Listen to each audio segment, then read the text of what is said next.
너무 화려하잖아.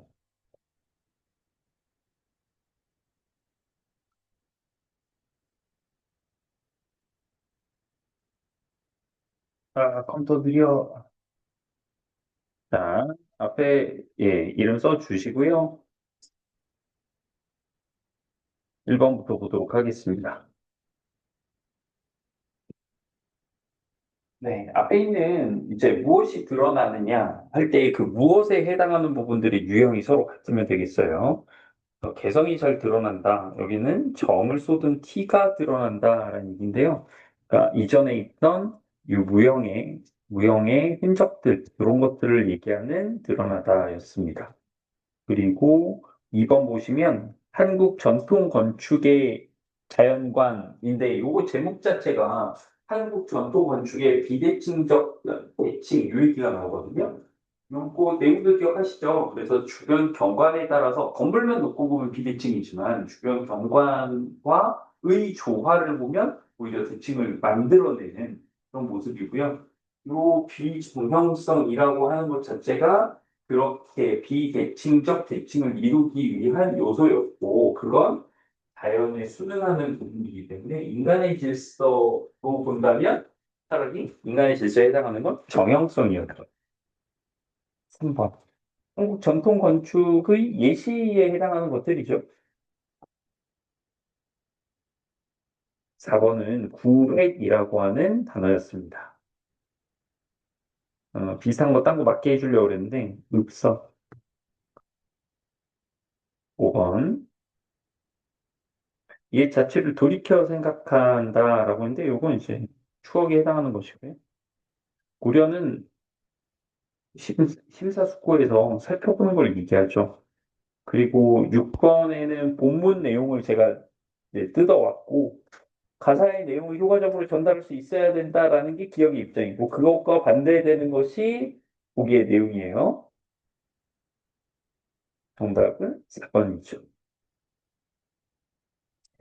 자, 그리고 요거는 우리 맨 뒤에 있는 독서 성취도 평가에 해당하는 내용이었고요. 이 질문은 죄수의 딜레마, 우리 게임 이론의 한 부분이고, 이 죄수의 딜레마는 우리가 잘 모르는 상황에서는 상대방을 믿지 않게 되는 상대방의 선의에 기대지 않고 자신의 이익을 추구하려는 그런 모습에서 나오는 거죠.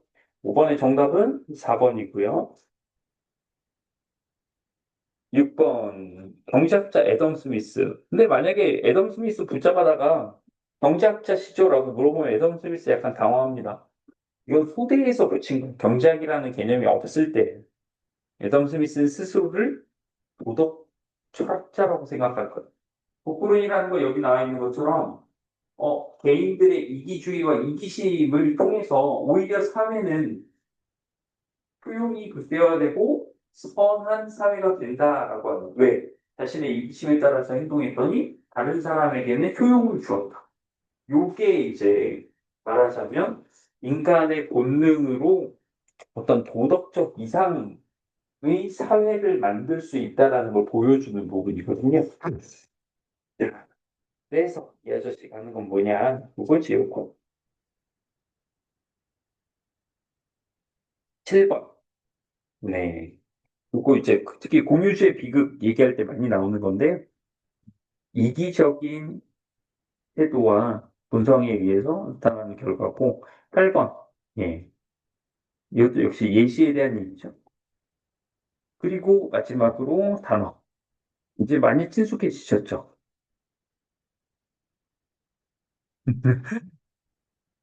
아니야?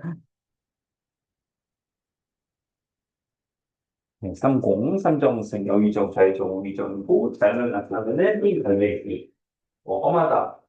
이런 것들 뭐 워낙 자주 나와서 좀 무난하지 않았을까?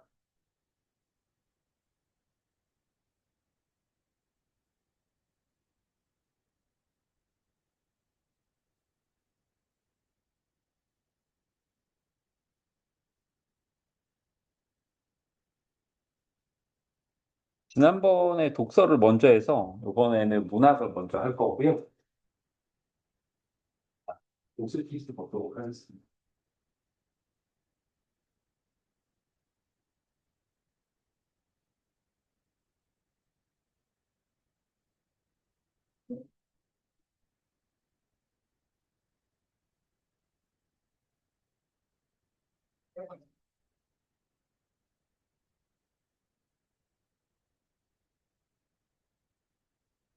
어머나, 스포?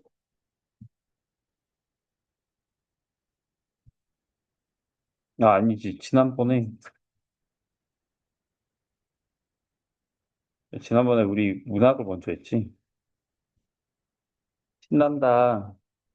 독서 숙제 부분, 예, 여러분들 모두 재밌게 보셨죠?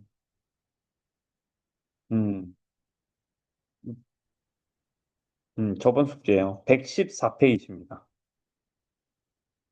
114페이지 보시면, 짜잔. 제가 옆에다가 이렇게 본문의 내용들을 좀 필기해 놓고 정리를 했는데, 실제로 문제 풀 때 이렇게까지 정리하고 필기하고 할 시간 없어요. 그리고 뭐, 그렇다고 제가 지금 뭐 본문 내용들을 싹 다 막 다 빽빽하게 쓰고 이런 건 아니지만, 이것도 실제로는 하기 어렵다. 근데 지금 제가 여러분들에게 연습시키고 싶은 것은 시간 제한 안에서 뭐 빨리 이렇게 정리하고 똑같이 베껴놓자가 아니라 내용을 이해하기 위한 여러 가지 수단을 써보는 건데, 여러 가지 수단이라고 얘기했지만 어차피 두 개밖에 없어.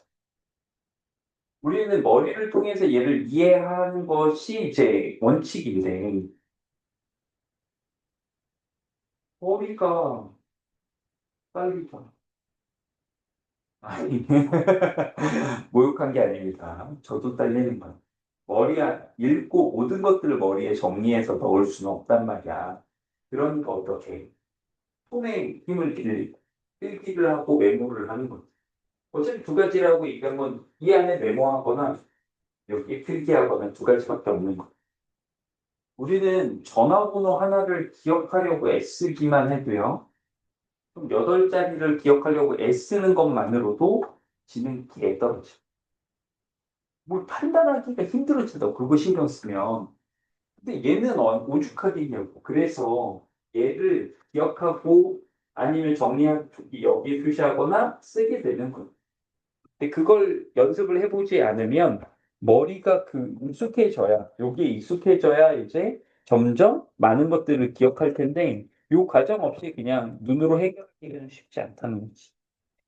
자, 따라서 저는 일단 그런 것들을 보여드릴 테니까 여러분도 차근차근 따라오시면 되겠습니다. 본문을 읽으면서 얘기를 해볼게요. 바람직한 법제도, 우리가 어떻게 판단할 거예요? 기준이 있어야죠. 법 경제학에서는 효율을 그 기준으로 삼는데 효율이란 뭐다? 사회 전체의 후생의 크기가 증가하느냐고 후생은 뭐다? 주관적인 기쁨이나 만족감이다. 그러면 법 경제학에서는 뭘 본다? 사회 전체의 만족감이 커지면 올바른 행동으로 본다는 거. 공리주의죠. 그런데 여기에서 여러분들이 기억해 두셨으면 좋겠는 게 뭐냐면 후생이라고 하는 단어예요. 들어보셨어요, 혹시? 후생? 처음 들으시죠? 공리주의에서 이전에 최대 다수의 최대 행복처럼 행복이란 말을 쓰기도 해요. 효용이란 말을 쓰기도 해요. 만족이란 말도 썼는데 이제는 요걸 좀 많이 씁니다. 이게 조금 가치 중립적인 용어라고 생각해서 요즘 좀 많이 쓰는 추세라 종종 나올 거예요, 점점. 그러니까 얘 단어의 의미, 만족감이구나 기억해 주시면 되겠고 이 효율에 대해서 지금 어떻게 나눠보고 있어요? 사후적 효율과 사전적 효율. 근데 요 순서가 좀 이상하지 않니? 후가 전후라고 하면 전부터 얘기하고 후를 나중에 얘기하는데 얘는 지금 뭐부터 얘기했어요? 사후적 효율이야. 그럼 이유가 있다는 고 우리가 익히 알고 있는 부분이 사후적 효율이고 우리에게 좀 더 친숙한 개념이라는 것, 얘는 그것보다는 조금 덜 친숙한 개념이라는 것. 먼저 여기를 설명하니까 뭐예요? 최소 비용으로 최대 산출을 얻는다. 이게 보통 우리가 효율을 이야기할 때 이렇게 설명하죠. 뭐가 효율적이냐? 어떤 것이 효율적이냐? 어떤 게 가성비가 있느냐? 요거지. 사전적 효율은 뭐래요? 사전적 유인책을 고려한 개념이에요. 유인책이 뭐야? 유인책. 어렸을 때 혹시 그거 해봤니? 포도송이? 스칸이라면 포도송이 하나씩 붙이는 거. 포도가 완성되면 뭐 해주는 거. 안 해봤어요? 아, 의외로 잘 안 했더라. 저는 지금 진행 중이라 애한테 지금 하고 있죠. 제가 하는 건 아니죠. 제가 그거 하면 뭘 줄 건데요? 제가 한다고 뭘 주겠습니까? 어, 이제 뭐 아이가 뭐 이제 정리 잘 하면 이제 하나 붙이고 포도 완성하면 이제 원하는 장난감 하나 사주고 뭐 이런 식이죠. 이런 게 뭐다? 유인책. 왜? 걔는 왜 정리를 열심히 했지? 장난감 위해서 열심히 했지. 그래. 그게 유인책. 여러분들은 아니야 이런 거 잘못 건드리면 위험한데 왜 공부를 하시나요? 이런 얘기하면 저 안 하는데요 이럴까 봐 무서워 죽겠다. 아니에요. 다들 저마다의 동기부여 할 만한 것들이 있겠죠. 자, 절도라고 하는 것을 예로 들어서 얘네 둘을 설명합니다. 절도. 자, 세상이 어떻게 돼서 자, 저랑 용준이 둘이서 외딴섬에 둘만 있는 사회가 있습니다. 저의 최고의 아이템 뭐였지? 최고의 아이템. 마이크라고 할게요. 나의 소중한 마이크. 이 소중한 마이크를 제가 가져갔어. 훔쳐갔다. 그래서 아까 사회 전체의 후생이 늘어나느냐 줄어드느냐로 판단을 한다고 그랬죠. 사회 전체이기 때문에 자 마이크 없어졌어요? 아니요. 사회에 남아있어요. 한 대의 마이크가 그대로 있다고. 그런데 사회 전체 후생의 크기가 달라지지 않았다. 마이크 하나 그대로 있으니까 생각할 수 있지만 아까 위에서 뭐라고 했어? 주관적 만족이라고 했어. 이건 저의 소중한 마이크라고요. 제가 골랐다고요. 그런데 용준이가 가져가서 저만큼 소중히 여긴다? 그런 보장이 없다는 거죠. 사실 대부분 훔친 물건에 대한 만족감은 원주인보다 못할 수밖에 없습니다. 왜요? 원주인은 훨씬 더 많은 노력을 들여서 이걸 구하게 돼요. 그렇잖아. 도둑질이 여러분 왜 도둑질을 하죠? 왜 도둑질을 하는 거죠? 정신병이라서 그것도 그렇지만 도벽은 정신병이지. 근데 왜 도둑질을 할까? 하나, 여러분 도둑질이 편한 거예요. 그렇잖아. 열심히 벌어서 뭔가 차를 샀어. 거기에 드는 노력, 비용 많이 있지. 도둑질이 훨씬 쌉니다. 그 모든 노력보다 항상 싸게 돼 있어요. 그래서 도둑질을 하는 거야. 그러면 어떻게 돼? 도둑질은 적은 노력이기 때문에 거기에 따른 만족도 사실 적을 확률이 높다는 거지. 그러니까 이거는 그냥 한 서만에서 마이크는 그대로 있잖아요가 아니라 여기 있을 때랑 다른 사람이 가지고 있을 때랑 뭐가 다를까? 만족감이 다르다. 그래서 줄어들 가능성이 훨씬 높다. 실제로 큰 그렇습니다. 자, 그러면 사전적 효율의 측면은 뭐냐? 사전은 아까 뭐라 그랬다? 유인책의 측면이다. 여기에서 뭐가 문제야? 먼저 근로 의욕이 떨어진다. 누가? 훔친 놈이. 왜? 노력해서 일하는 것보다 훔치는 게 훨씬 가성비가 좋다는 얘기예요. 야, 훔쳐보니까 되네. 근데 절도가 문제가 아니야. 절도하면 뭐 처벌이 없어. 나 같아도 지금부터 훔치는 거 연습할 거. 네, 저부터 연습하겠어. 맞아, 뭐. 해야지. 그리고 뺏기기 싫은 사람 이미 있다면 어떻게 되겠어? 나의 마이크를, 소중한 마이크 또 뺏길 수 없어. 그럼 어떻게? 전기 충격기를 타는 거야. 가져가면 으아! 3만 원짜리 마이크에 50만 원짜리 전기 충격기를 타는 거죠. 어때? 존나 손해죠. 50만 원 지출하게 됐잖아. 그럼 뭐야? 사회적 비용은 지출이 있으니까 줄어들어. 비용 자체는 올라가. 즉, 더 손해를 보게 되는, 만족감이 떨어지게 되는. 그래서 이런 두 가지 이유로 절도는 범죄로 처리하게 되는 겁니다. 조금 더 현실적인 얘기를 해보죠. 여러분들, 이런 용어들, 사실 이제 복수 퀴즈에 대한 고민을 조금 하고 있거든요. 아마 뜻도 좋은데, 이제 우리는 그 보조 독서 교재가 빠지잖아요. 새 거 이제 할 생각은 없어. 다른 거 구해서 할까? 자꾸 고민도 되고 몇 가지 들춰봤는데, 싫어. 딴거 알아요. 뭐 할 거냐면, 애초에 제가 좀 교재에 실려있는 질문들은 해봐서 아시겠지만 어렵습니다. 그러니까 삶의 의욕을 좀 드릴까요? 존나 어려운 거 많아요.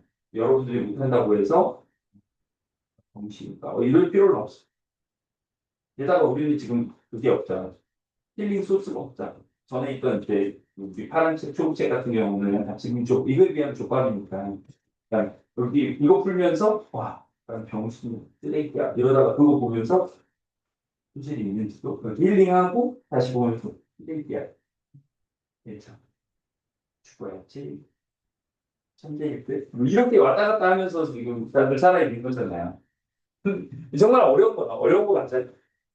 근데 얘를 조금 더 잘 이해할 수 있는 방향으로 복수 퀴즈를 이제 재선정하려고 하는 거지. 그런데 거기에 뭐가 들어가냐? 오전문학 단어뿐만 아니라 얘네들도 좀 끼워 넣을 수 있는 타력 이런 거죠. 여러분, 채무자. 돈을 빌려준 사람이에요, 빌린 사람이에요? 가위바위보 결정할까? 빌린 사람. 그래서 갚을 의무가 있다. 그래서 채무자. 빌려준 사람은 뭐라고 한다 그러면 반대로 채권자. 받을 권리가 있다. 채권자. 틀리면 안 돼. 심화학습. 빚쟁이는 뭘까? 채권자일까, 채무자?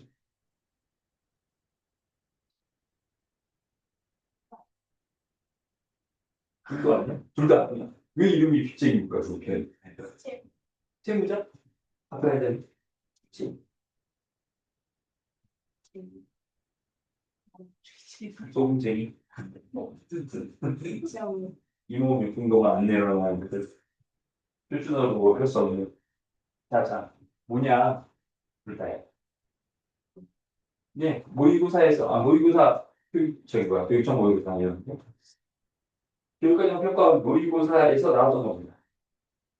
아니어로서 나온 건데, 둘 다, 빚쟁이란 말은 둘 다 포함. 그러니까, 돈 빌렸는데 저 멀리서 빚쟁이들 개떼같이 몰려온다. 채권자를 얘기하는 거죠. 내가 여기에서 여러분들한테 3천만 원씩 빌려가지고 전적하고 있었어. 빚쟁이야. 이거 맞아. 여러분 챙기지. 둘다 돼. 둘 다. 자, 우리말의 신비 얘기했고요. 부채, 빚이죠. 빚을 변제하다, 변제? 받는 거죠. 하나하나가 진짜 단어 소스 있습니다. 변제하기엔 부족해서 도산 절차, 도산이 뭐야? 파산, 이런 걸 얘기하는 거야. 절차가 시작되면 개별적 채권 추심 얘기는 밑에 나오죠. 빚을 받아내는 거. 옛날 영화나 이런 거 보면 사채업자 나와가지고 집앞 죽이고 집에 가가지고 거실에 들어눕고 돈 내놓으라고 안 간다고 의지하고 협박하고 하는데 요즘 실제로 불가능. 물론 이제 하는 분들이 있겠지만 평생 실망. 심지어 전화도 안 돼. 전화할 수 있는 시간도 정해져 있어. 오전 8시부터 8시까지 였던 것 같은데 8시 넘어서 저 돈 안 갚으세요? 가령 여러분들이 누구한테 빌려줬어. 이 개새끼 안 갚았어. 그러니까 이게 열받잖아요. 그래서 야, 돈좀 갚으라고. 근데 9시에 불법입니다. 요즘에 이제 대체로 거주 환경이 이제 아파트잖아요. 뭐 사채업자가 내가 오지 마세요. 이건 너무 이제 삶이 불편하고 저는 위기감을 느낍니다. 이러는데 와서 나 여기 저기 아파트 주차장인데 내려오쇼. 씨발 거. 아파트에 주차장으로 들어가는 것도 뭘로 치냐? 핵심이고 지금 이렇게 얘기하면은 역시 그러면 빌린다는데 튈까? 이런 생각이 드시나요? 네. 신용 불량되면 개설도 돼요. 박살납니다. 안 빌려서 안 갚는 거지. 안 빌려도 안 갚는 건 범죄라고 했지. 안 빌려주는 게 낫죠. 끼지 않는 게 좋습니다. 자, 추심. 개별 추심이 모두 금지된다. 아까 말한 대로 제가 여러분들에게 3천만 원씩 빌리고 먹튀해 보도록 하겠습니다. 여기 이 공간에 온 걸 여러분들이 지금 빚쟁이 져서 우르르 보게 된 거죠. 이 새끼 잘한다. 근데 보니까 좋더라고. 미안, 없어. 미안하지만 도박했어. 끝났어. 여러분들 어떻게 할까? 혹시 그 장기 매매주를 아는 사람 있어요? 우리 생각을 해, 그렇게. 그래서 여러분들 할 수 있는 건 뭐야? 여기 있는 거 뭐 들고 가는 거지. 이거 당근해 버려야지. 이런 개별적 추심은 사실 안 돼. 왜? 내가 이제 우산법에 따라서 미안 파산 신청했고 법원에서 인정한대. 그럼 어떻게 하는 거야? 법원에서는 나를 이제 확인을 해볼 거 아니야. 훔쳐놓은 재산 같은 거 있나 확인을 해서 부동산들 있으면 싹 다 경매에 붙여서 돈으로 갚아서 여러분들에게 안분 배당의 방식으로 나눠주게 될 거예요. 근데 이 과정에서 여러분들이 개인적으로 찾아와가지고 저기 있는 전기자 정보 털어간다든가 이러면 어떻게 되냐? 왜? 개별 추진 금지돼 있고 금지한 이유가 있습니다. 여러분들이 뭐 나쁜 사람이다 이런 게 아니라 하면 안 된다. 왜? 그 때문에. 만약에 다 같이 몰려가지고 다, 야, 이거 다 털어가 이렇게 하면 어떻게 돼? 이건이 망가지면 어떻게 돼? 전 사회 전체에 그렇지 떨어지게 되니까 이걸 막기 위한 거예요. 자, 반대로 사후적 효율을 위해서, 이게 사후적 효율이니까 사전적 효율의 관점에서 성립된 단어들, 그 법제도도 있죠. 여기 보면 나오는 게 지식재산권 관련 법이야. 우리가 흔히 지적재산권이라고 얘기해요. 지적권입니다. 이거 뭐야? 특허죠, 뭐 특허, 저작권 이런 거죠. 근데 사실요, 표절하고 무단으로 쓰니까 훨씬 쌉니다. 야, 좋지. 복제 비용. 음. 비싼 자료들. 컨트롤 C, 컨트롤 V. yes. 아니야. 전체를 복사해야지. 컨트롤 A 불부시. 전체 블록 써있죠? 컨트롤 C, 컨트롤 V. 됐다. 그리고 이걸 하는 과정에서 들어가는 뭐 전기세 16원 정도가 들고 그 정보를 모두에게 나눠줄 수 있잖아. 개꿀이네요. 그리고 뭐야? 노래? 셀프 풀어버리면 되지. 모두 다 행복할 수 있네. 그런데 그러면 무슨 일이 생겨? 유인책이 아무것도 없어졌다. 아무도 개발하고 창작하려고 하지 않는다. 왜? 해봐야 다들 독사에서 끌어갔는데 나한테 돌아오는 게 없잖아. 그럼 안 만든다 이거예요. 그래서 독점적 권리를 부여하게 되는 겁니다. 와우! 여기 읽을 때까지 어땠어? 너무 재밌었어. 읽을만한데? 괜찮은데? 여기를 보니, 이게 뭐야? 통계학에서 제일종 오류라. 맞아. 이거 얘기하려다 보니까 이게 좀 진짜 학교 다닌 지가 오래돼갖고 아시아요? 아니, 그거 말고, 이 말. 기대값이 뭔지 아니? 수학 시간에 아직 이거 안 배웠, 그치.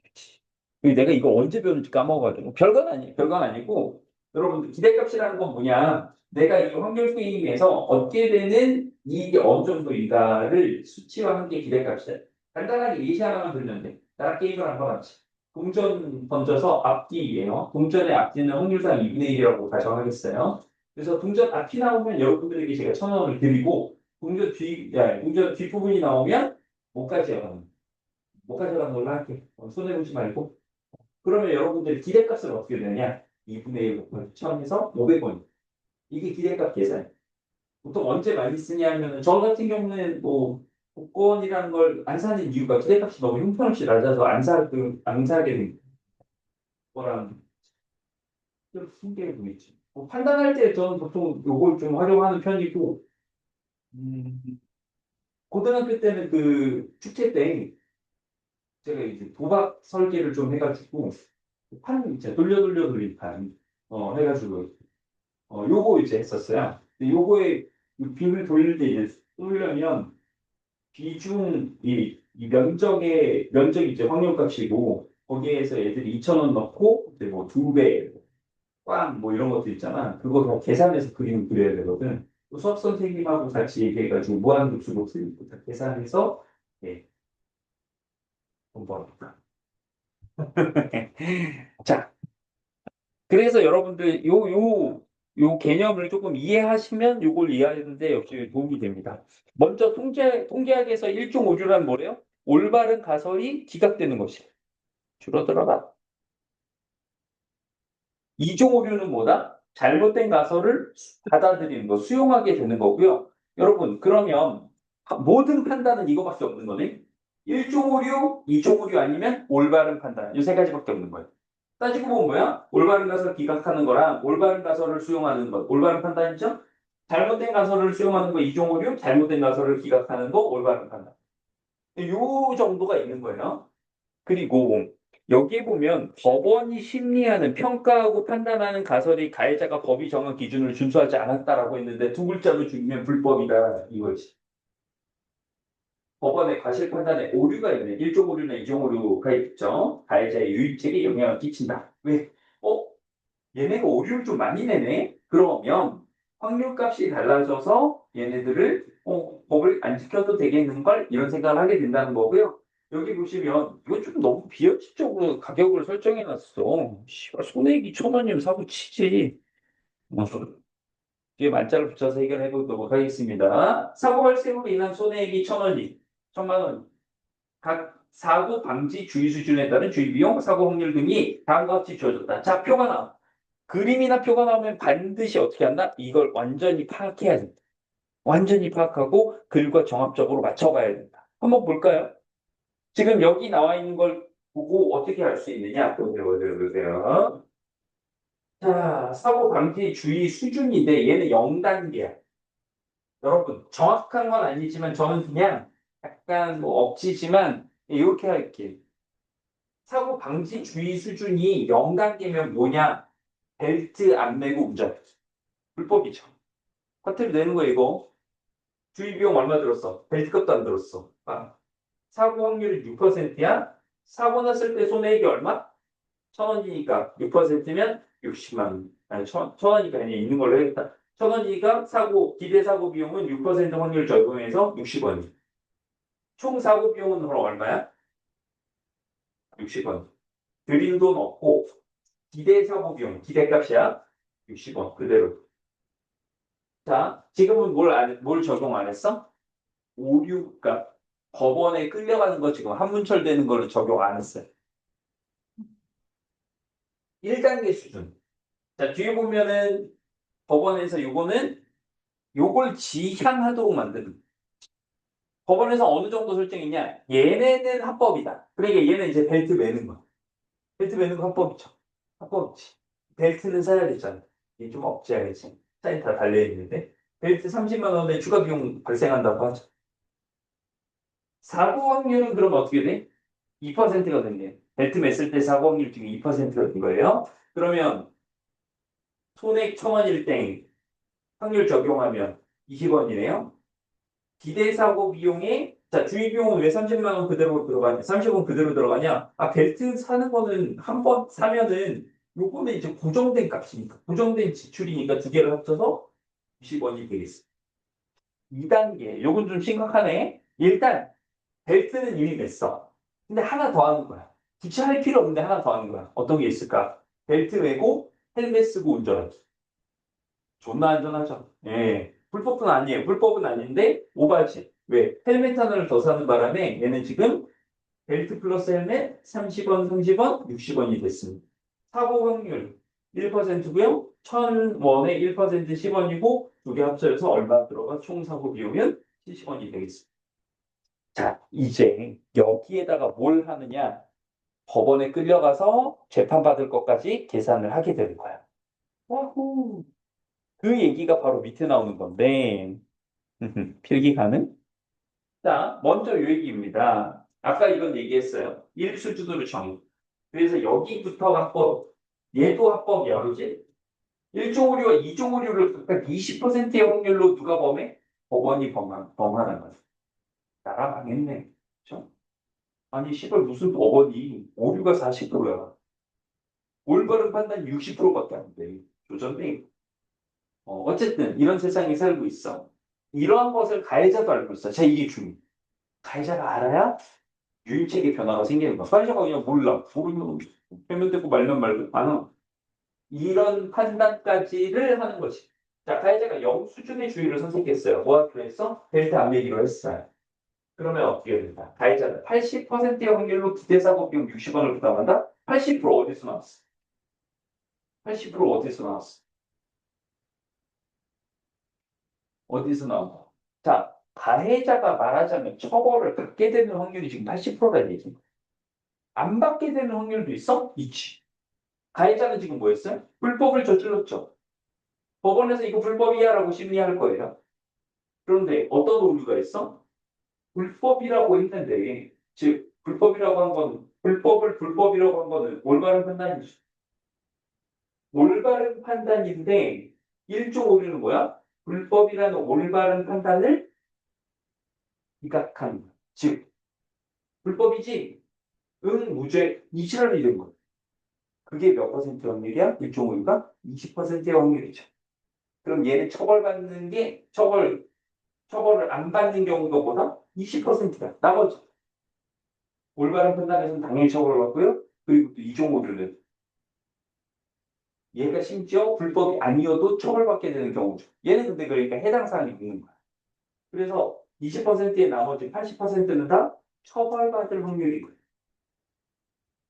총사고 비용이다. 또 뭐 한다고? 법원의 판단 확률, 오류 확률까지 제외하면 80%의 확률로 어떻게 돼? 이 사고 비용 60원을 부담하니까 이게 48원의 정수입니다. 두 번째 가볼게요. 가해자가, 지금 가해자가 아니잖아. 어쨌든 주의를 1수준으로 높이면, 왜 가해자가 아니라고 했어요? 합법이잖아. 1수준이면. 벨트 맸네. 어쨌든 가해자라고 명칭합시다. 가해자가 주의를 1수준으로 높이면, 추가적으로 주의 비용, 뭐, 벨트값 30원이 들었어요. 기대사고 비용은 20원이었어요. 그런데 이걸 부담할 확률이 얼마야? 20%래. 왜? 왜일까? 가해자는 지금 합법이죠. 그런데, 자, 법원에서 심리하는 건 뭐야? 이 합법의 가해자를 너 불법이야 라고 얘기하는 거예요. 그러면 어떤 경우가 있을 수 있어? 잘못됐죠. 합법인데 불법이라고 했으니까. 잘못됐는데 불법이라는 심리, 이 내용을 받아들인 거야. 이게 무슨 경우야? 벨트 맸는데요? 아, 너 벨트 맸니? 아, 저 맸어요. 응, 안 맸어. 이런 판단을. 응, 유죄 해버리고. 이게 몇 퍼센트? 이게 바로 2.5고 20%. 그러면 이 20%는 어떻게 된다? 잘못된 판단으로 인해서 부담하게 되는 비용이겠죠. 그러면 4. 30원은 고정값이니까 34원의 이제 부담, 이게 바로 총 기대 손실 비용이 되는 거죠. 자, 마지막 2단계. 헬멧까지 썼어. 헬멧까지 썼으면 어떻게 돼? 존나 합법이죠. 그런데 얘도 똑같은 거야. 뭐가 똑같아? 법원에 갔더니, 아, 벨트도 매고 헬멧도 썼다고? 아, 너 유죄? 예? 이럴 확률이 얼마? 20%. 살 수가 없는 국가예요. 그랬더니 어떻게 돼? 이것도 마찬가지. 얘도 일단 60원은 고정값이고 20에 대한 비용에다가 20%의 확률로 이거 잘못된 판단이 내려질 수 있으니까 총 기대 비용이 22원이 됩니다. 자, 여기 있는 모든 것들은 다 뭐다? 비용이에요. 비용은 모두 다 마이너스고요. 가해자도 이걸 알고 있다면, 이런 상황을 알고 있으면, 자, 우리 모두 가해자예요. 어떤 걸 선택할 거냐면, 대충 비용은 마이너스니까 당연히 제일 마이너스가 적은 걸 선택하게 돼. 이걸 다 아는 사람들은 그러면 어디까지 간다? 1수준, 1주의 수준으로 다 올리게 되어 있다. 이렇게 유도한다라는 얘기예요. 그 밑에 보면 뭐가 있냐? 이러한 결과가 항상 성립하는 것이 아니다. 제1종 오류와 2종 오류의 확률이 모두 다 각각 40%야. 이 국가엔 살면 안 돼. 그죠? 재판을 받으면 20%만 건전한 올바른 판단이 나오고 나머지 40, 40에서 다 오류야. 그런 경우에는 어떻게 된다? 영수준주의를 선택하는 게 낫다. 이거 지금 여기 계산 방법은 지금 적용 안 한 거예요. 왜 그러니? 이게 무슨 말이냐? 다음 시간 복습 제 이거 걸리겠다는 얘기입니다. 계산해.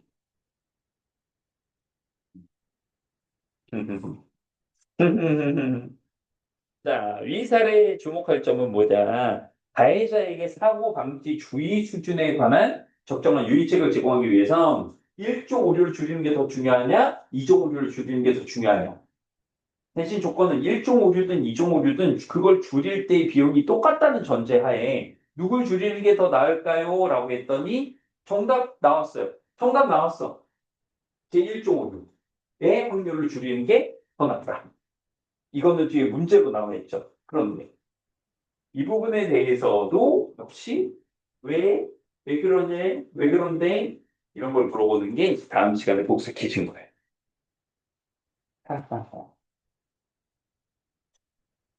문제로 넘어가 보도록 하겠습니다. 가나에 대한 설명으로 가장 적절한 것은 인데 easy. 왜 그러냐?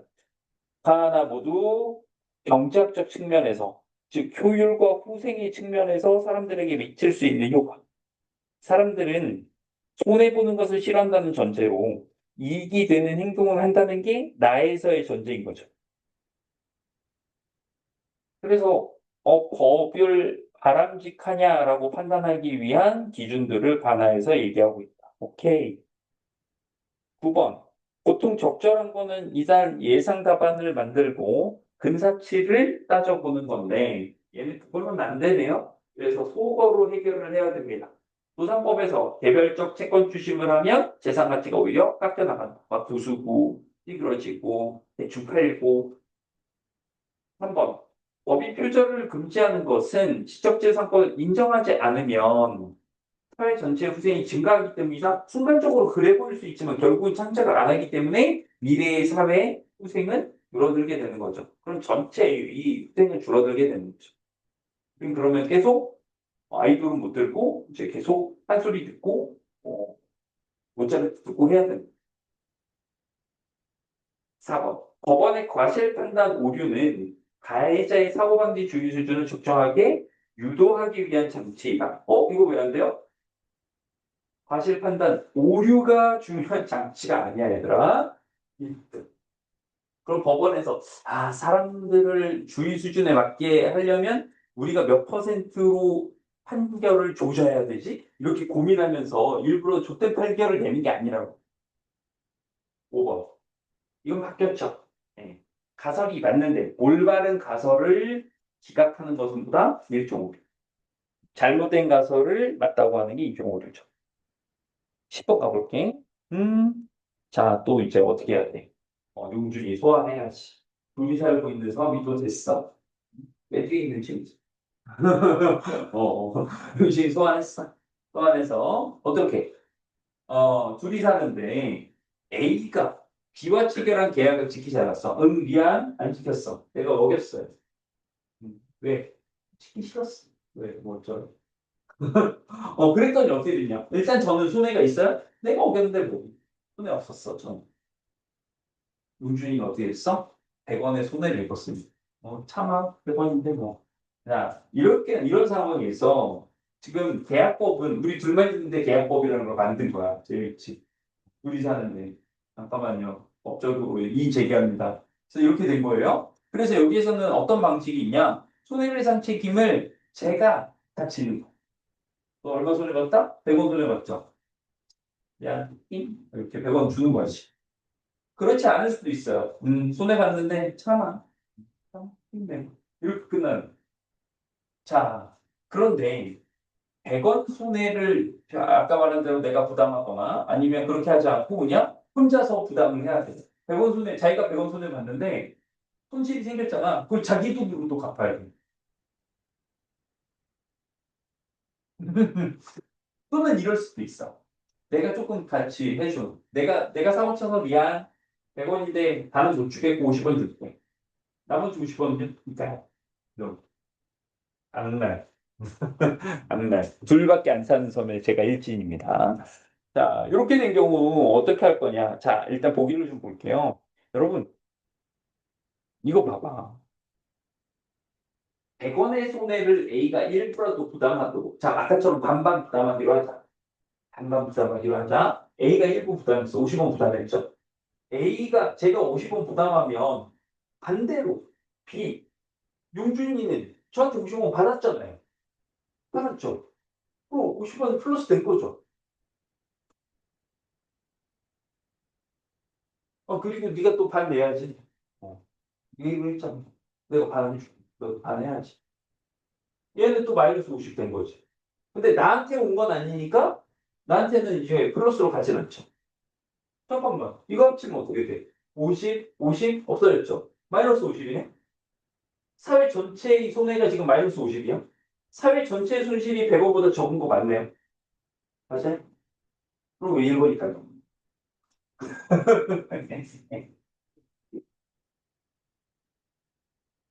1번일까? 1번 틀렸다고 해서 1번이 정답인 거잖아요. 근데 지금 해보니까 100원보다 적은 손해인데?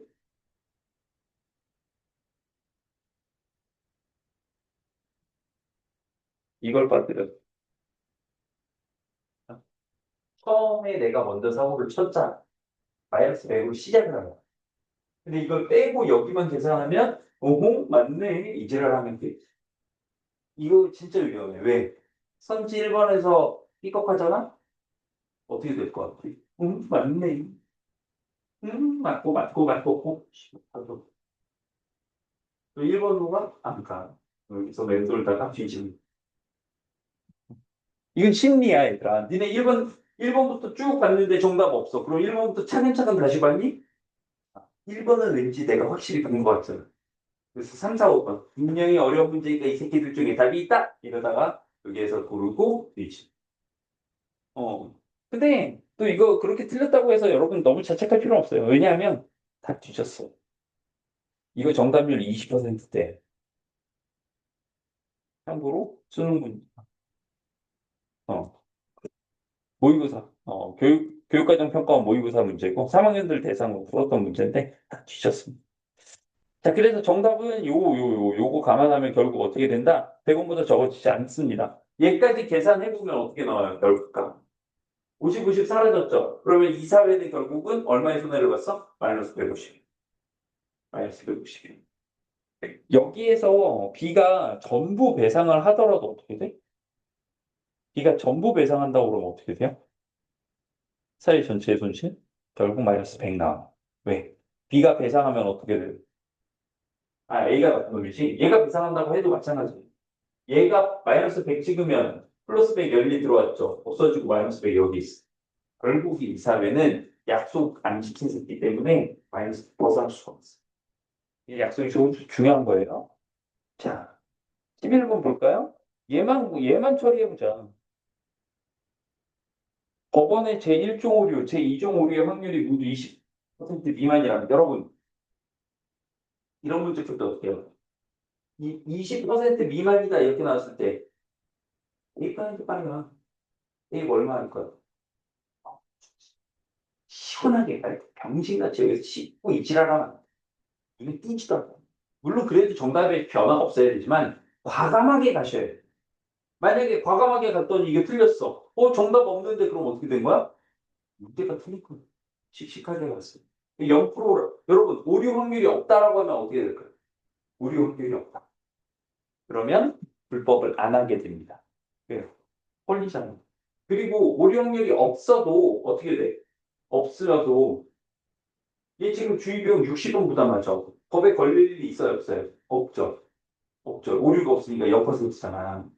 얘는 60원 부담한 거야. 그러면 1수준은 30원 부담하고 법에 걸릴 일 없죠. 없으면 어떻게 돼? 그냥 30원 부담한 거야. 무조건 얘보다 크기 때문에 사람들은 60원을 부담하려는 유인책이 아니라 무조건 30원 쪽으로 가게 돼 있죠. 유인책은 항상 여기에서 보게 돼요. 무조건 극단적으로 돼 있대요. 12번. 여러분, 12번은 보기로 이미 해결을 볼 수는 있어요. 왜? 좀 지저분한데, 봐봐. 결론 났지. 위에 나왔던 1종 오류랑 2종 오류 중에 어떤 걸 줄일까요? 요게 나왔는데, 같은 값이면 이미 결론 나왔어. 1종 오류를 줄이는 게 좋다. 근거도 심지어 나왔어. 뭐라고? 큰 금액에 곱해지는 확률의 영역에서 큰 걸 줄이는 게 좋다. 60과 20 중에 뭐가 더 커요? 당연히 60이죠. 그러면 60에 곱해지는 애가 더 효과가 있으므로 별로 제1종 오류를 줄이는 게 맞다. 그러면 더 큰 금액에 곱해지는 게 제1종 오류라는 뜻이죠. 그리고 처음부터 뭐 얘기했어요? 주의 수준을 법에서 뭘로 확정하기로 했어? 1수준으로 유도하고 이러고 이것도 정해졌어. 이것도 정해졌어. 그리고 나머지 선지 봐봐. 선지 뒤에 봐봐. 뭐밖에 없어? 1.5류냐 2.5류밖에 없어. 애초에 여기 1.5류를 썼죠. 큰 금액에 곱해지는 애가 1.5류라고 얘기했잖아.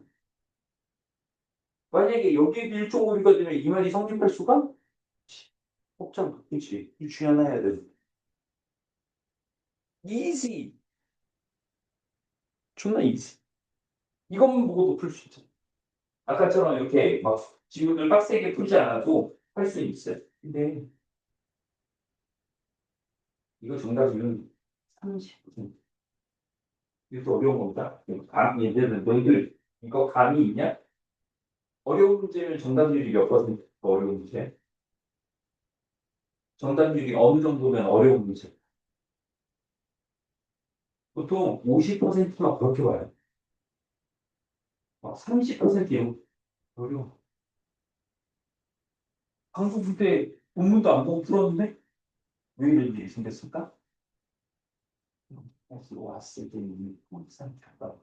아까 거기서 이제 달리고 본문 보다가 뒤지고 아까 그 문제에서 죽고 여기 왔을 때는 시신이 있어. 그래서 단어 보고 이렇게 단어 하나 맞추고 집에 간 거예요. 이거는 뭐 쉬우니까 따로 풀이야 하지 않겠어. 자, 왜 이렇게 마음이 바쁘냐? 오늘 저기 점유 요건 안 하고요. 그 독서 숙제는 어디까지?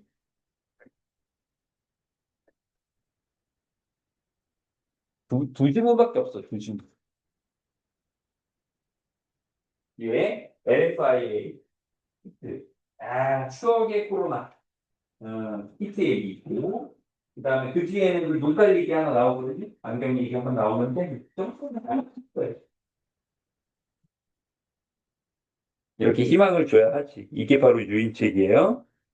자, 그 다음은 뭐 할 거냐? 당연히 우리 할 거 해야죠.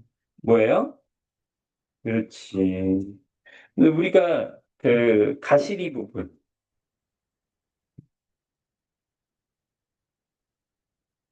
음. 가시리 서경별구 미안하다.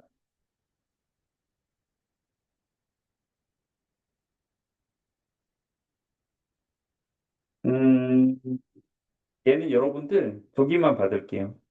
다 풀어오셨죠? 예. 오답만 좀 받도록 하겠습니다.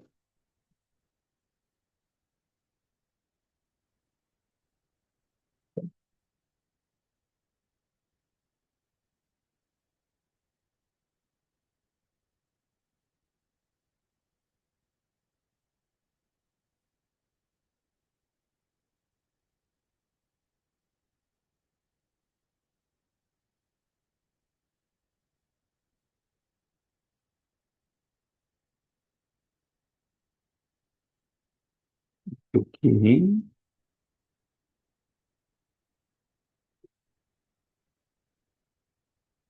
음. 자, 받아놓고 바로 동동 갑니다. 문제풀이는 그 뒤에 할 거예요, 나중에. 다음 시간에. 자, 동동. 우리가 근데 저기 문제풀이 과정에서 동동 본 적 있어요. 그죠? 풀버전 아니었지만 봤다고. 오늘 이제 풀버전 보는 거고요. 자, 동동. 이 수령구 때문에 동동이란 이름이 붙었는데 특히 특징적인 게 있어. 이거 이제 원령체라고 이야기하는데 1원령부터 12원령까지 있다. 근데 그 앞에 뭐가 있냐? 얘가 있다. 얘 뭐야? 서사야, 서사. 근데 서사가 좀 특이해. 내용 보시면 덕은 곤배에 맞잡고 복은 민배에 맞잡고라고 되어 있는데 곤배랑 민배는 뭐냐? 지금 해석이 두 가지로 나뉘어 있는 거 보이시죠? 곤배의 해석, 뒤라는 뜻도 있고 실령이라는 뜻도 있다. 민배에서 앞이라는 뜻도 있고 임금이라는 뜻도 있는데 제가 지금 색깔 칠해놓은 거 보이시죠? 보통은 2번 해석을 합니다. 보통은 2번으로 해석해요. 야, 근데 2번으로 해석하니까 말이 좀 이상하다. 왜냐하면 여러분들이 이미 스포를 좀 당했으니까 이 동동의 내용은 돌아오지 않은 님을 1년 12달 기다리고 결국은 사랑 파토난 내용이거든요. 근데 여기 있는 말을 봐봐. 덕은 신령님 또는 신에게 받잡고 바치고 복은 임금에게 지고 덕이며 복이며 하는 것을 나사라 보수이다. 바치로 내려 오십시오. 덕과 복을 바친다. 나라를 지키고 수호하는 신령에게 바치고 나라를 운영하고 보존하는 왕에게 바치고 뭐야? 국가가 잘 되라고 하는 얘기잖아요. 그러니까 이 얘기는 국가의 안녕을 기원하고 축원하는 내용인데 이 뒤부터 12연은 모두 다 님에 대한 찬양, 사랑, 원망, 기다림이야. 너무 이상하다. 왜 이런 이상한 놈이, 즉, 이런 이질적인 놈이 기어들어왔냐? 왜 그럴까? 공중음악의 영향이다. 내용 자체가 결국 뭐야? 나라의 안녕과 축원이야? 공중음악이지.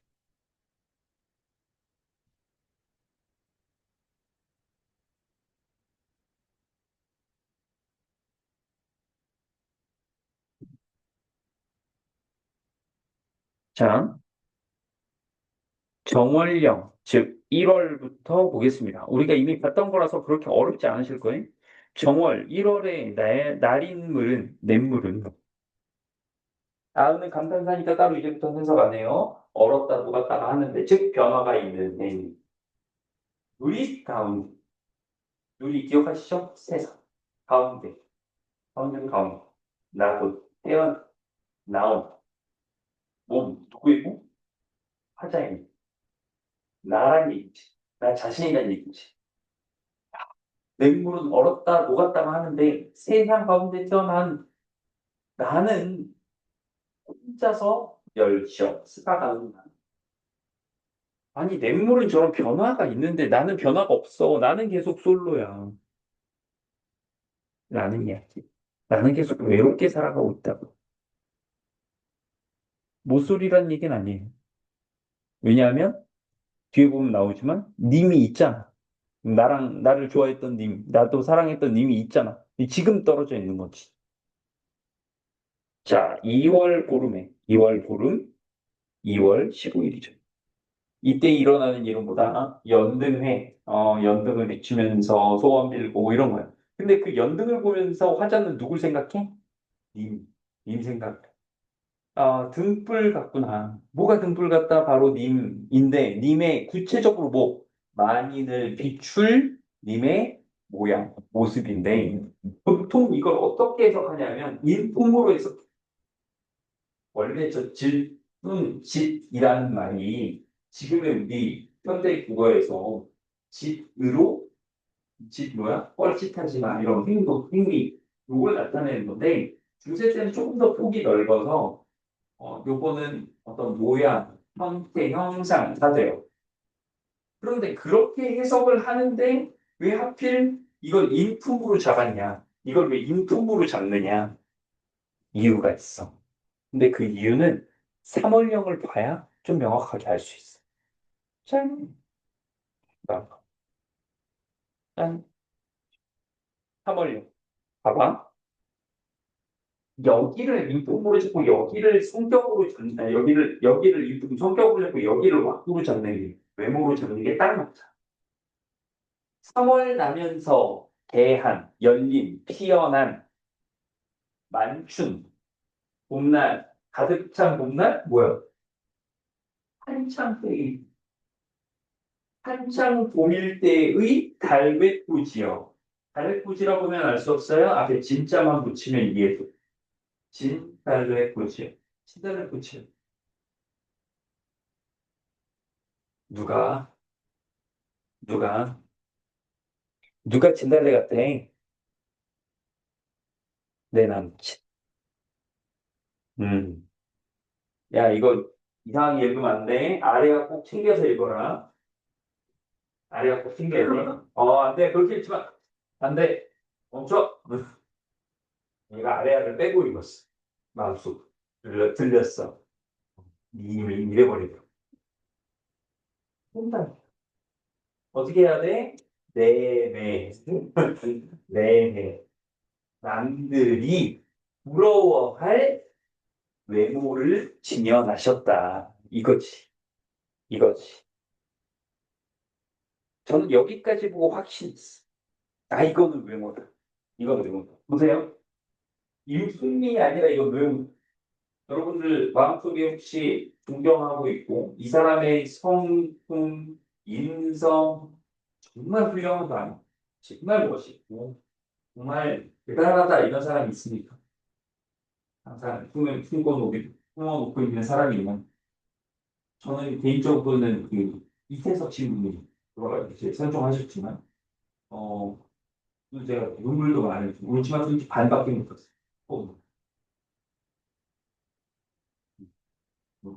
어, 지나가 왜냐하면 막 울다 보니까 또 시간이 가서 다음 장면이 그냥 그 장면 또 얼마나 훌륭한 사람이 제고 제자 사람 다시 우리나라에서 수련 과정 거쳐서 또 오고 돌아가서 거기서 인재를 양성하고 그러잖아요. 너무나 훌륭한 인성이고 성품이죠. 처럼 살 생각이 사실 없습니다. 뭐 능력도 안 되시고 그건 못하겠어. 네. 부러워하진 않아요. 그러니까 보고 감동은 하지만 그렇게는 못 살아. 이게 저의 한계니까. 부러워한다? 외모는 부러울 수 있지. 외모는 부러울 수 있지. 훌륭한 인성, 성품. 아, 부러워하기 힘들다. 부럽다라는 생각은, 존경한다는 생각은 드는데, 부럽다까지 는 그냥 차오르가 되고 싶어. 안 돼요. 세금이, 그래. 그거 알겠는데, 그냥 4년 징역 가고 차우가 될 수 있다면 내보겠어. 불가능하니까 어차피. 외모야말로 부러움의 대상은 될 수 있죠. 자, 그런데 여기서는 둘 다 내 남친 이야기야. 화자의 남친 이야기. 인품은 만명을 비추는 등불처럼 환하고 착하고 왔고는 진달래꽃이 피는 것처럼 아름답다. 이게 바로 내 남친이다 이거지. 4월 가볼까요? 근데 그 남친이 샤갈 오지 않아요. 4월에 꾀꼬리는 찾아오는데 내 남친 새끼 안 와요. 저 녹사님 있잖아요. 녹사가 사실 고려 때 있는 그 벼슬 이름 중에 하나거든요. 되게 높은 벼슬은 아닌데 있어요.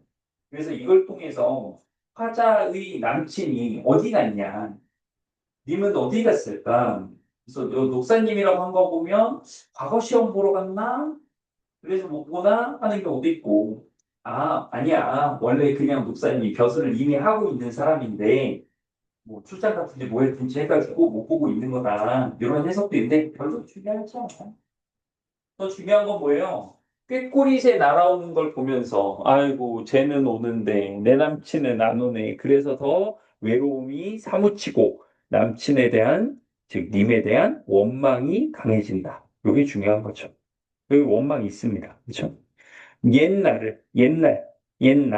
그러니까 예전의 나를, 예전에 함께 했던 나를 잊고 사시나요? 이런 얘기입니다.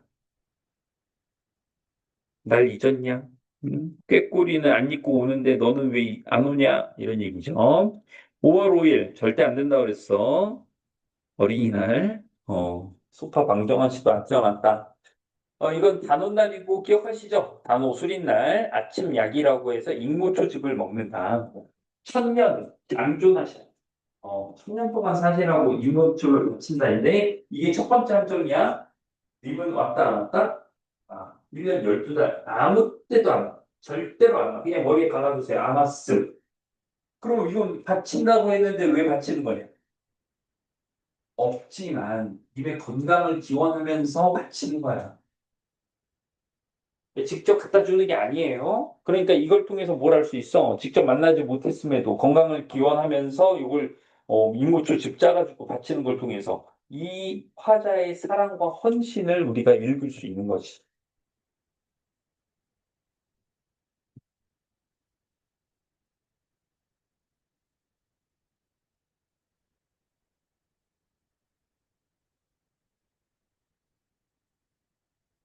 여러분, 제가 잘 몰라서 그러는데, 여러분들은 크리스마스를 보통 어떻게 보내세요? 솔, 아니, 그게 뭐, 서로 만나요? 아, 그렇죠. 네. 이따가 써먹을 일이 있어서 한번 여쭤봤습니다. 요것도 기억하시나요? 유두절? 지금은 쓰지 않는 건데, 그러니까 동쪽으로 흐르는 물에다가 자신의 애물과 부정한 것들을 버린다라는 의미로 머리를 감습니다. 머리 감고 머리를 빗질하죠. 그 빗은 지금 나쁜 게 가득해요. 그 빗은 어떻게 한다? 절벽 같은 데서 버려버려. 예. 근데 내 신세가 적기. 버려졌잖아. 님이 나를 그렇게 버렸잖아. 근데 그 빚이더라도 부정한 것 이렇게 버려지더라도 나를 잠깐이라도 봐줄 거 아니야. 그러면 나는 그 잠깐 동안 돌아보실 님을 쫓고 싶어. 그렇게 잠깐이라도 보고 싶고 따르고 싶어. 찐사랑. 찐사랑이보다 이제 빨리 포기해야지. 씨발 6월이야. 1월부터 씨발 헤어졌니 많이 하고 있는데 6월쯤 그만해. 근데 12달 끝까지 밀어붙이고 있어.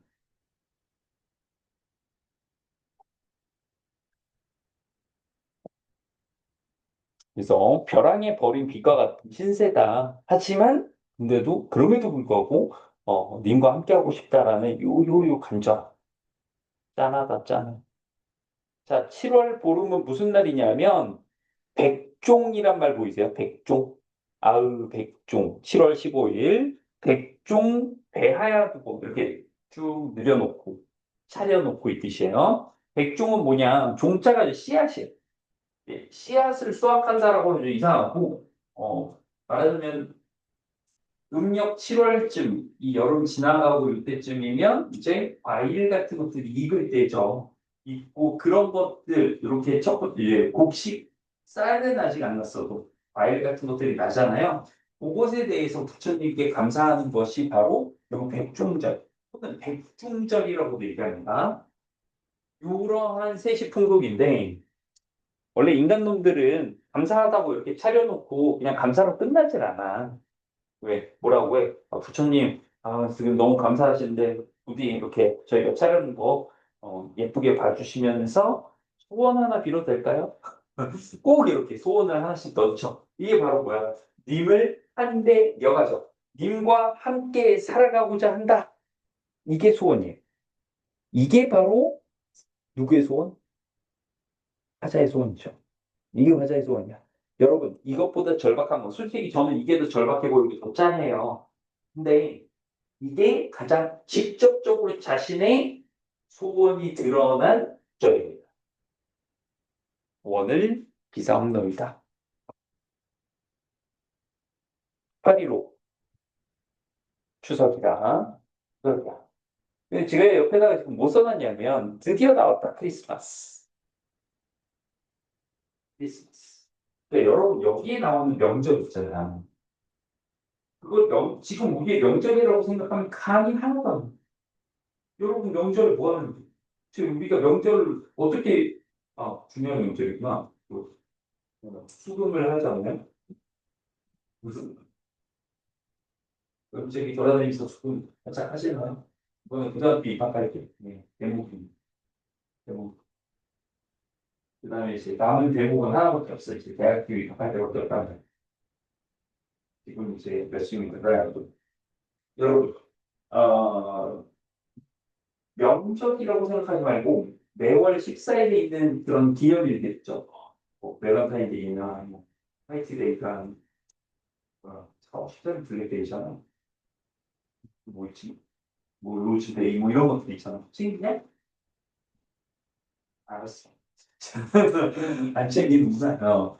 근데 그런 감성이라고 생각해. 예전에 명절. 특히 이 추석 하면은 뭐다? 크리스마스. 아까 제가 솔크 얘기한 거 뭐야? 아니 크리스마스인데 왜 쌍쌍 다니고 지랄인 거예요? 왜? 나오고 있어. 음. 있는 새끼들은 다 이렇게 쌍쌍이 구우면서 추억을 만들어가는 행복한 시기. 없습니다. 23일에 잠들어서 26일에 깨버리는 그런 시기. 자, 근데 여기서 주의하세요. 그 추석, 크리스마스와 같은 추석이 왔어요. 그때 나는, 봐봐, 여기 진짜 위험한 데야. 위험 구간, 위험. 직역해 볼게. 님을 모시어서 살아가는 오늘날이야말로 추석이다. 어? 이거 무슨 얘기야? 오늘 남친 돌아와서 오늘 데이트 딱 갈기니까 이게 진짜 크리스마스 느낌 확 나나. 이거네. 일이잖아. 안 된단 말이야. 이렇게 님이 온 것처럼 해석해버리면 어떻게? 님이 왔는데 그다음부터 또 외로움이 막 미쳐버려. 이상해진다고. 그래서 여기부터 없는 걸로 칩니다. 그러면 이건 무슨 말이냐? 이 만약 이거야. 그러니까 만약에 지금 옆에 님이 와서 나와 데이트를 달릴 수 있고 행복한 시간들을 보내면 이거야말로 진짜 추석 크리스마스. 이거 님은 왔다. 이 정도면 거의 망상. 정신과에서 그냥 먹었더니 남친이 안 보여요. 이렇게. 자, 9월로 넘어갈게요. 9월 9일. 이게 중양절이라고 하는 데인데 지금 당연히 잘 안 챙깁니다. 이때는 뭐 하냐? 이거는 지금 밸런타인하고 똑같아. 그 초콜릿을 막 서로 주고받고 하지 않습니까? 솔직히 꼭 굳이 이렇게 나한테 관심 있는 사람한테 받지 않더라도 그때 또 겸사겸사 또 주고 하잖아. 근데 여기는 초콜릿은 없어. 그때 뭐 카카오도 없고 해서 이게 뭐냐? 여기는 국화입니다. 노란 국화를 서로 주고받고 이걸 가지고 이렇게 뭐 국화 차도 해 먹고 국화잎 따가지고 뭐 지져 먹고 요럴 때 요런 식이야. 약이라고 먹는 황화꽃이 안에 드니 무슨 얘기냐면 여기저기 서로 나눠주고 주고받고 한다 그랬죠. 그러니까 뭐해? 나도 집에 들어갈 때 뭐가 적었어? 황화꽃을 들고 꽃을 들고 집에 들어갔어. 집에 들어갔는데 여기가 어디야? 님과의 추억의 장소. 님과 함께 있던 장소. 그런데 지금 님은 없죠. 그래서 요거 세셔 감안하여라. 이거 보통 한 세 가지 정도로 해석하는데 자, 중요한 건 굵직한 것만 보자. 기본적으로 더욱 아득하구나. 뭐가? 북한을 들고 얘들아 상상을 잘해야 돼. 함께 머물던 그 공간이야. 뭐 주변 사람들한테 좀 받고 해가지고 이렇게 북한꽃을 들고 딱 들어갔어. 들어갔어. 거기에 갔더니 북한향이 쫙 퍼져.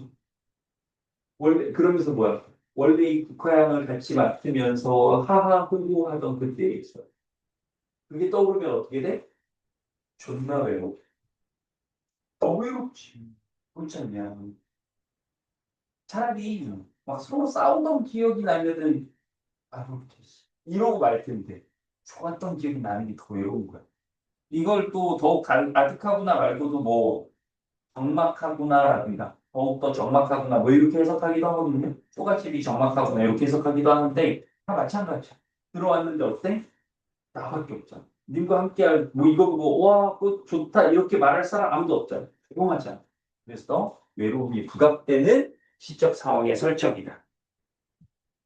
10월 넘어갈까요? 이거 뭐야? 10월. 10월에 점이형 잘라낸 나뭇가지 같다. 이번에도 누구예요? 화작. 그러니까 이런 그림이야.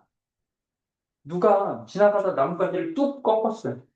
그래놓고 어떻게 가져가는 게 아니고 버렸어. 화자는 그런 나뭇가지가 된 기분. 왜? 아무잖아. 어르신 없어. 그 나뭇가지를 지니실 한 분이 없어. 이 새끼 없어.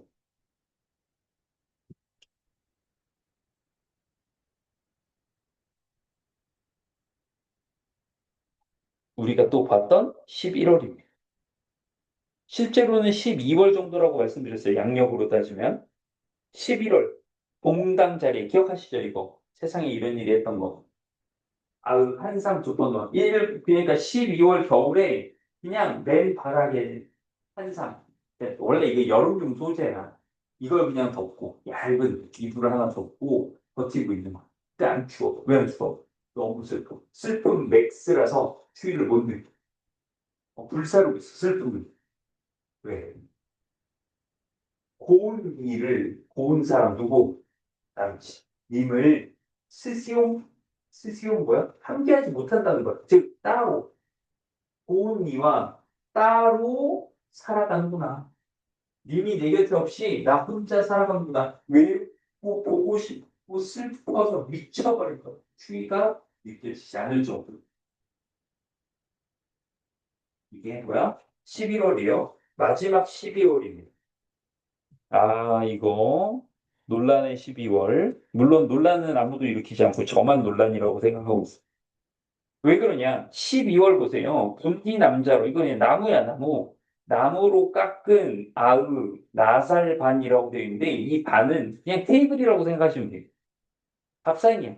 뭐 술상도 되고 어쨌든 테이블이야. 테이블 위에 젓가락이네. 누가 이번에도 하자. 젓가락 비슷한 게 없어서 이걸로 했어. 테이블에 이렇게 정성껏 내가 놓여져 있어. 무대인데 놓여져 있고. 님을 위해서. 님 앞에 들어서 가지런히 품이 가지런히 떴어. 나의 마음은 뭐야? 어서 저를 가져. 날 가져요. 이런 생각.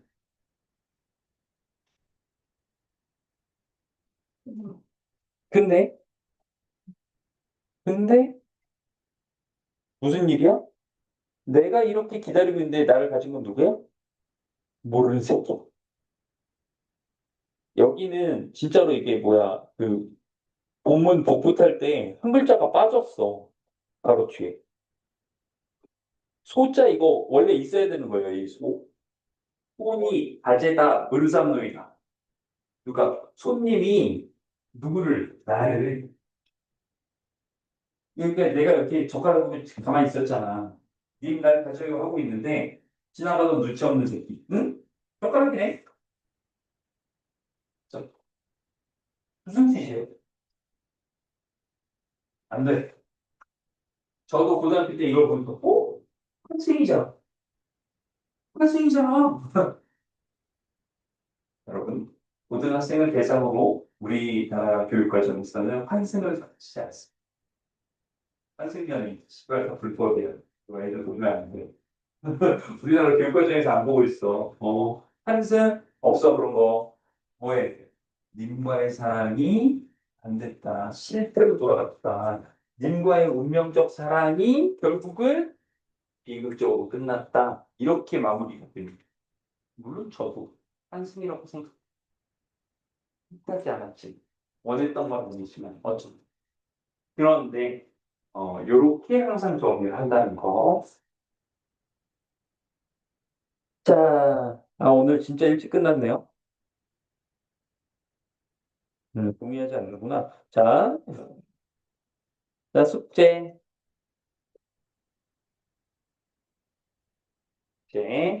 90쪽까지입니다.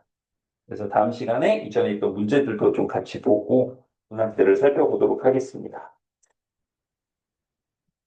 퀴즈 생각해서 여러분들 뭐 하셔야 돼요? 독서 혹은 꼭 본문을 자세히 분석해 보셔야겠어요. 아시겠죠? 자, 전원이 꺼졌습니다. 살펴가세요. 영어 보고. 그리고 왕관선